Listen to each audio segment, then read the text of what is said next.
নমস্কার বন্ধুরা, কেমন আছো সবাই? আশা করি সবাই খুব ভালো আছো, আমরাও ভালো আছি। আমি এসেছিলাম বাপের বাড়ি, আর এই যে গাছ ভর্তি দেখি কামরাঙা হয়েছে, তো ভাবলাম পাকা পাকা কয়েকটা তুলে নিয়ে মাখা বানাই। তো এই যে তার জন্য কামরাঙা তুলছি। আর এই যে দুজন ক্যান্ডিডেট খেতে শুরু করে দিয়েছে কামরাঙা। এখানে পাকা পাকা 4টে কামরাঙা নিয়েছি, এটাকে কামরাঙা মাখা বানাবো বলে। এই যে কামরাঙা খাওয়ার জন্য কতজন জড়ো হয়েছে দেখো। আমার মেয়ে, একটা বোনের মেয়ে, আর একটা মামার ছেলে, আর একটা মামার মেয়ে।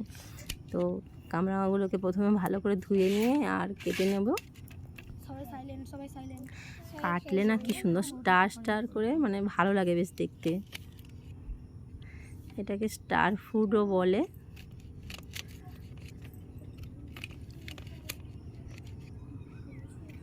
কামরাঙাটা মানে বেশি টক নেই, মিষ্টি আর হালকা টক পেকে গেছে, তো সেই জন্য ছুরিটা ভালো কাজ করছিল না, স্লিপ খাচ্ছিল শুধু কাটতে গিয়ে,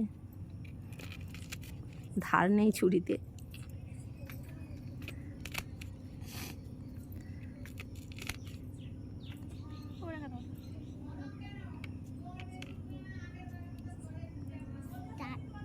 তো সবগুলো কামরাঙা এইভাবে কেটে নিয়েছি, নিয়ে আর লবণ দিচ্ছি।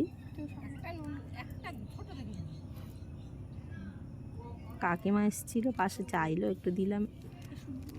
আর দেব চাট মশলা, কারণ এতে লঙ্কা গুঁড়ো পুরো কিছুই দেব না, বাচ্চারা খাবে, বিশেষ করে আমার মেয়ে একটুও ঝাল খেতে পারে না, সেই জন্য লবণ আর চাট মশলা দিয়ে মাখলাম।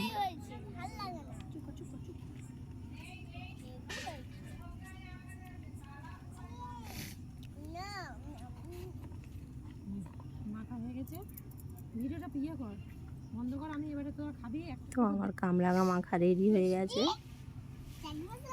ওদেরকে দিয়েছি।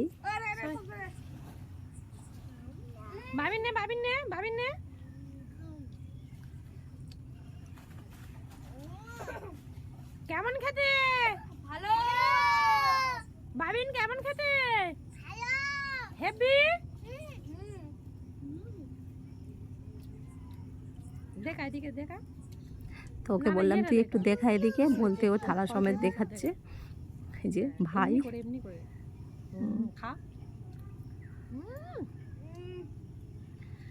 তুমি কি খাচ্ছ? দেখাও দেখাও বাবিন, দেখাও। তো বন্ধুরা সবাই ভালো থাকবে।